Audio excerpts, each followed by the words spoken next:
untuk menjawab berbagai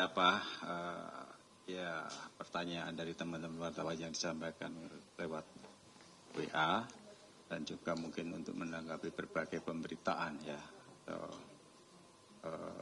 yang berkembang 2 hari terakhir ini. Saya ingin menyampaikan sekali lagi terkait dengan tugas KPK. Salah satunya itu diatur di pasal 7 huruf B, disebutkan bahwa KPK berwenang menerima laporan dan menetapkan status gratifikasi, kan gitu. Nah, kan di media berkembang bahwa ada anak seorang pejabat, terpecah Mas Kaisang diduga menerima gratifikasi berupa fasilitas private jet, kan begitu.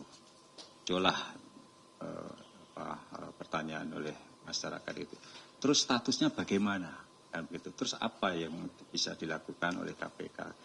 Kemarin saya sampaikan bahwa kita akan mengklarifikasi. Tentu untuk menetapkan status gratifikasi itu harus kita cari dulu kan, ya. Kita minta yang bersangkutan untuk menjelaskan, ya, menerangkan, ya, terkait dengan ya apa yang dia terima.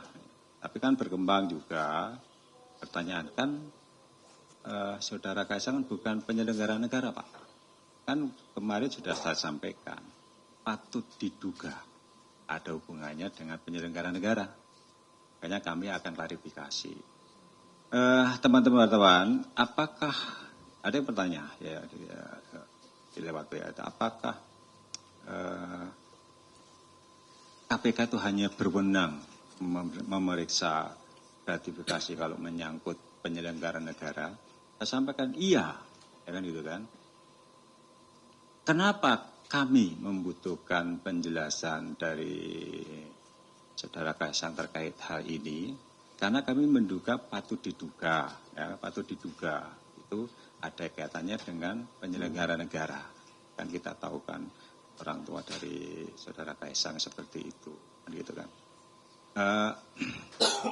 Karena apa, teman-teman?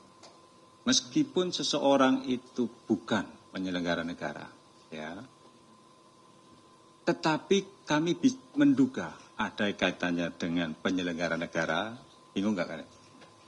Saya contohkan aja dengan kasus ini. Saya aja ya yang menjadi contoh kasus.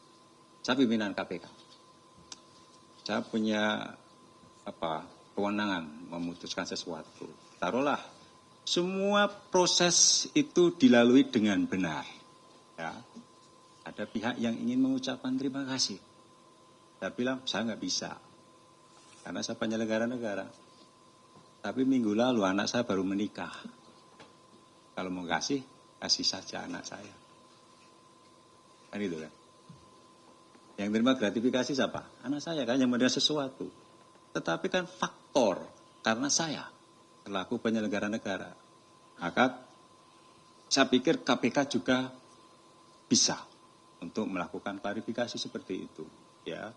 Itu tadi supaya satu sisi kalau KPK tidak melakukan klarifikasi, ini bisa menjadi modus untuk melakukan pencucian uang atau apapun bentuknya, ya, atau aset. Ya.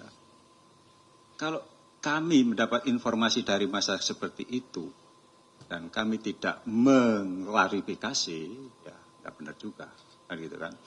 Bisa jadi kita tahu bahwa suap atau gratifikasi modusnya kan biasanya juga tidak diberikan langsung kepada penyelenggara negara. Dalam berbagai fakta persidangan pun terungkap bahwa penerimaan gratifikasi atau suap itu diatasnamakan orang lain, kan begitu. Jadi itu kan gratifikasi juga. Tapi pada intinya teman-teman, untuk mengetahui apakah fasilitas itu gratifikasi atau bukan, KPK perlu penjelasan, perlu keterangan dari yang bersangkutan. Itu intinya. Makanya kami perlu klarifikasi, kami perlu menjawab pertanyaan-pertanyaan yang timbul di tengah masyarakat terkait dengan fasilitas buat saudara Kaisang tadi itu, gitu. Sebetulnya ini semua masih dalam ranah pencegahan, kan begitu. Jadi gratifikasi LHKPN itu kan semuanya masih dalam ranah pencegahan dan juga untuk pendidikan anti korupsi, kan gitu. Di mana letak unsur pendidikan anti korupsinya? Kita tahu ya, saudara Kaisang itu sekarang menjadi ketua umum PSI kan. Dan KPK beberapa waktu yang lalu kan sudah melakukan pendidikan politik cerdas berintegritas. Nah, dalam rangka itulah kami ya mendorong saudara Kaisang itu ya supaya di dalam perilaku kehidupan sehari-hari maupun selaku ketua partai politik, yaitu juga bisa menjadi role model nilai-nilai anti korupsi.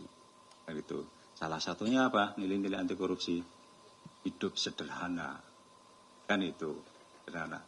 Nah, ini yang sebetulnya kami harapkan dari proses klarifikasi itu. Buat yang bersangkutan juga baik, kan begitu. Pasti nanti setelah beliau menjelaskan, semua akan menjadi terang benderang. Taruhlah misalnya, ya itu bagian gak ada hubungannya dengan PN. Enggak masalah. Ada hubungan dengan bisnis, kan seperti itu. Kan yang di media kan juga sudah ada informasi terkait dengan kegiatan usaha Mas Kaisang tadi itu. Ya nggak ada persoalan. Misalnya, enggak, ini bagian dari fasilitas yang diberikan oleh perusahaan. Nggak ada persoalan. Ini bukan korupsi kan, bukan gratifikasi. Apakah selesai itu? Oh enggak, gitu kan. Kalau itu fasilitas yang diberikan oleh perusahaan pada saudara Kaisang, berarti itu kan bagian dari penghasilan. Biarlah menjadi urusannya Kementerian Keuangan, dalam hal ini Direktorat Jenderal Pajak. Ketika nanti ada laporan pajak, tinggal dicek ya, apakah ada penghasilan berupa fasilitas tadi itu. Nilainya berapa kemarin itu? 8 ya. Lihat ya. Itu. Jadi tidak selesai di KPK, tetapi ketika itu bagian dari fasilitas yang diberikan perusahaan, ya, itu menjadi penghasilan buat yang bersangkutan. Dan itu pasti nanti teman-teman dari Dirjen Pajak lah yang akan menindaklanjuti itu. Kan seperti itu. Jadi itu mekanismenya. Buat KPK hanya ingin mengklarifikasi terkait dengan ada tidaknya unsur atau relevansinya dengan penyelenggara negara, ya itu, dan juga untuk melakukan pendidikan anti korupsi. Terus apalagi terkait dengan LHKPN juga ada juga dari berita-berita juga ya terkait dengan salah satu pejabat penegak hukum ya. Kemudian ini lagi-lagi ini dari unggahan yang bersangkutan menyangkut sering menerima fasilitas juga dari perusahaan-perusahaan dan lain sebagainya. Nah, tentu terkait dengan LHKPN, ya bagi penyelenggara negara yang wajib lapor, kita berharap ya tertib lapor, yang kemudian juga ya mengisi data yang sebenarnya. Nah, bagaimana kalau ada penyelenggara negara itu selama 5 tahun, hartanya itu nggak nambah, nggak berubah dan lain sebagainya, gitu kan? Ya pasti nanti kami klarifikasi, ya kami klarifikasi. Apa iya selama 5 tahun bekerja itu sama sekali nggak ada perubahan terkait baik nilai maupun jumlah dari harta kekayaan itu. Ya, kalau memang itu adanya seperti itu ya nggak masalah kan seperti itu. Dan bagi pejabat yang belum melaporkan, ya kepala badan itu ya boleh dikatakan itu sebagai wajib lapor LHKPN. Ya nanti kami akan menghimbau. Kami akan menghimbau, menyurati yang bersangkutan untuk segera melaporkan harta kekayaannya, ya, laporkan lewat LHKPN, yang itu bisa diakses secara elektronik saya pikir. Kemudian terkait dengan laporan masyarakat. Nah, kemarin dari pihak MAKI menyampaikan laporan ke KPK, ke Dumas, ke PLPM sekarang namanya. Nah, nanti mekanismenya di KPK, ya, laporan masyarakat itu akan ditelaah oleh staf di Direktur PLPM. Hasil telaahnya itu tidak harus ke penindakan, ya, bisa ke pencegahan, bisa ke porsuk, bisa ke Deputi Dikpermas, kan seperti itu. Jadi sesuai dengan hasil telaah, nanti siapa yang akan menindaklanjuti itu, tentu saja seperti itu hasilnya. Jadi apa yang kemarin media, Pak, kapan dipanggil untuk diperiksa? Saya sampaikan, saya nggak pernah bilang loh bahwa itu akan dilakukan penindakan. Ya, kami akan mengundang untuk klarifikasi, dan itu ranahnya ranah pencegahan. Ya, saya tidak pernah bicara kayak klarifikasi ini ke ranah penindakan, kan begitu. Ini masih berproses, ya.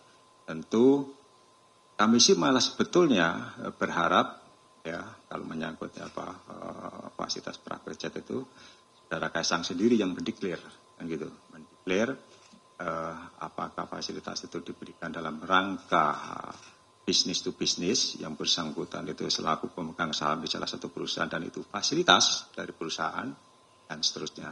Atau kalau gratifikasi, bagaimana kalau yang bisa menganggap bahwa itu gratifikasi? Gampang, tinggal laporkan ke KPK. Kami nanti yang akan menetapkan. Kalau kami menetapkan bahwa itu gratifikasi, silakan ganti biayanya itu ke negara. Selesai. Kan begitu kan? Itu saja. Tidak usah dibesar-besarkan. Ini mekanisme yang normal saja terjadi pada siapapun warga negara. Ya. Jadi tidak melihat siapa orang itu. Saya pikir itu ya. Baik. Terima kasih Pak Alex, teman-teman semuanya. Saya rasa penjelasan Pak Alex cukup lengkap dan jelas. Saya akan membuka pertanyaan, beberapa pertanyaan. Silakan menyebutkan nama dan langsung pertanyaan. Yuk. Siang Pak Alex, saya Yogi dari detik.com. Penegasan saja Pak dari serangkaian penjelasan Pak Alex tadi. Langkah yang paling dekat yang akan dilakukan KPK terkait isu penerimaan isu pesawat jet yang diterima oleh Kaisang ini apa? Apakah kapan dipanggil? Kapan diklarifikasi? Dan itu KPK-nya jemput bola atau seperti apa Pak? Atau kan tadi kan Pak Alex bilang Kaisangnya deklarasi saja soal LHKPN-nya. Nah sebenarnya ini KPK maunya apa nih? Mau klarifikasi atau seperti apa Pak? Kemarin juga di beberapa pemberitaan media kan juga termuat penjelasan Pak Alex yang bilang KPK mau kirim tim buat ke Kaisang buat cek terkait LHKPN-nya. Ini mungkin penjelasan dari Pak Alex itu seperti apa Pak terkait keterangan tersebut. Terima kasih. Ya, emang saya pernah ngomong kirim tim? Enggak ada pernyataan gitu. Iya, kemarin sudah diklarifikasi juga ya oleh teman-teman. Ini mekanisme prosedur biasa saja yang berlaku di KPK. Ya, kalau ada informasi dari masyarakat, kami biasanya mengundang, ya, dari kalau terkait dengan laporan penerimaan ya lewat Direktorat Gratifikasi, Kedeputian Pencegahan, kami mengundang, ya. Nah, sebelum mengundang kadang-kadang dari pihak yang akan kita klarifikasi itu dia sudah mendeklarasi itu kan terkait dengan berita yang ada di masyarakat. Kan baik juga buat yang bersangkutan. Apakah itu nanti akan menghentikan klarifikasi yang dilakukan KPK?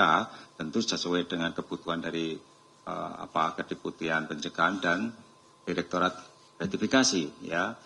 Kami sih berharap kan ketika melakukan deklarasi atau apapun tentu disertai bukti dong. Misalnya, enggak saya bayar sendiri, ini loh bukti transfernya. Jadi clear dong. Nah, hal seperti itu yang sebetulnya tidak sekedar deklarasi tetapi juga tolong dong dan buktinya, kan begitu. Jadi supaya masyarakat yang mempertanyakan ya dan membuatnya media sosial 2 hari ini sangat ramai dengan itu juga menjadi tercerahkan. Oh ya udah, kalau itu dibayar, ada uang pembayarannya dan seterusnya.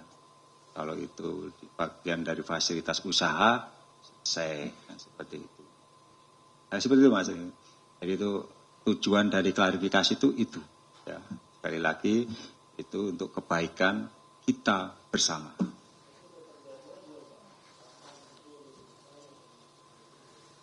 Suratnya sedang dikonsep, surat undangan. Ya, terserah nanti apakah akan saya nggak tahu posisi yang bersangkutan saat ini ada di mana. Iyalah, masa kita harus datang ke sana ngapain? Ya, baik. Masih ada lagi yang bertanya? Ya, 1, nanti 2. Silakan. Baik, terima kasih Mbak Yaya dan Pak Alex. Izin saya Fadil dari Kumparan.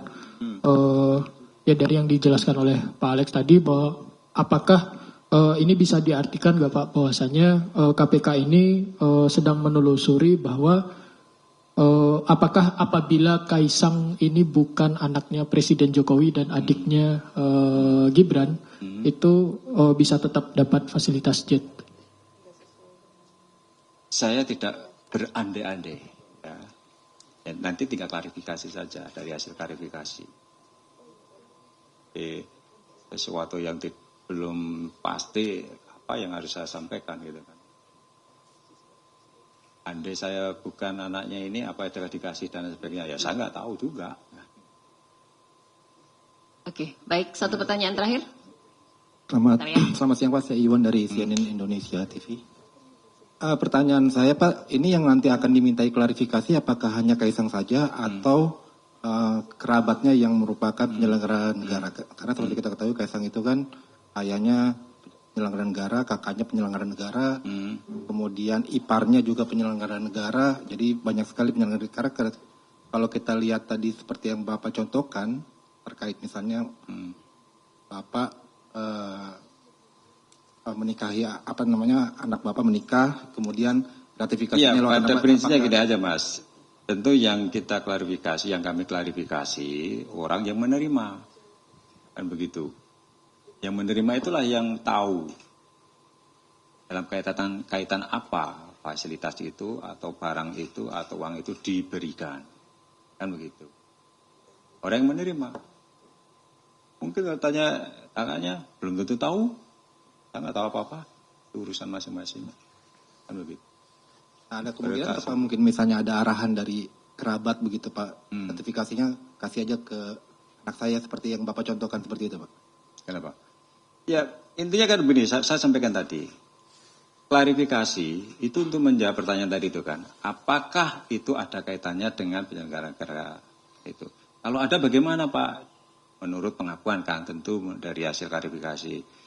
Ya, kita kan masih dalam jangka waktu 1 sampai 30 hari kan. Ya laporkan dong. Kan begitu. Laporkan, nanti kami tetapkan. Kalau itu ada hubungannya dengan penyelenggara negara. Tetapi kembali lagi, kan kita belum tahu jawabannya dari yang bersangkutan. Kaitannya apa? Kan begitu. Kan bisa jadi, kan di media juga kan, Saudara Kaisang itu komisaris pemilik dari perusahaan ini itu kan. Dan juga ada kaitannya itu. Artinya itu kalau itu bagian dari fasilitas yang diberikan oleh perusahaan di mana Saudara Kaisang itu juga menjadi salah satu pemilik atau sebagai komisaris atau apapun di situ.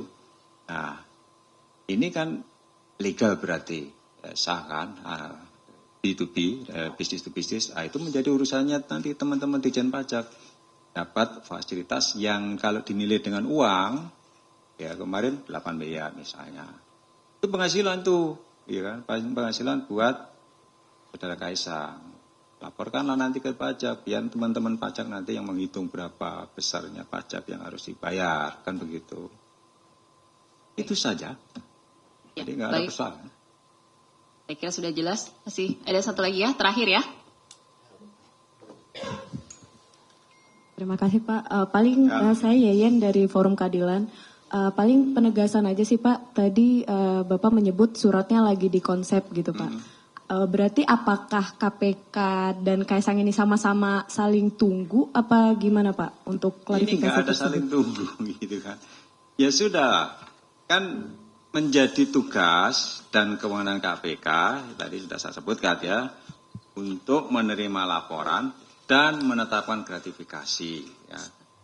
Kami sudah menerima laporan itu dari masyarakat. Dari mana Pak? Ya, pemberitaan itu kan dari informasi dari masyarakat. Apalagi kemarin juga dari MAGI ya. Dari MAGI juga sudah menyampaikan. Kan kami harus menjawab ya pertanyaan masyarakat tadi itu. Jangan sampai juga apa yang fenomena yang terjadi di tengah masyarakat itu kita diam gitu. Ini kan menjadi seolah-olah ada pembiaran seperti itu. Nah, kami mencoba untuk proaktif menindaklanjuti ini dan sebetulnya kan gak hanya ini saja kan. Dulu informasi masyarakat terkait RAT Bapak Agus Pramono kan kita juga informasi itu dari masyarakat dan kami tindak lanjuti ya. Sekali lagi saya selalu sampaikan semua orang sama kedudukannya di depan hukum seperti itu supaya ada keadilan juga di sini.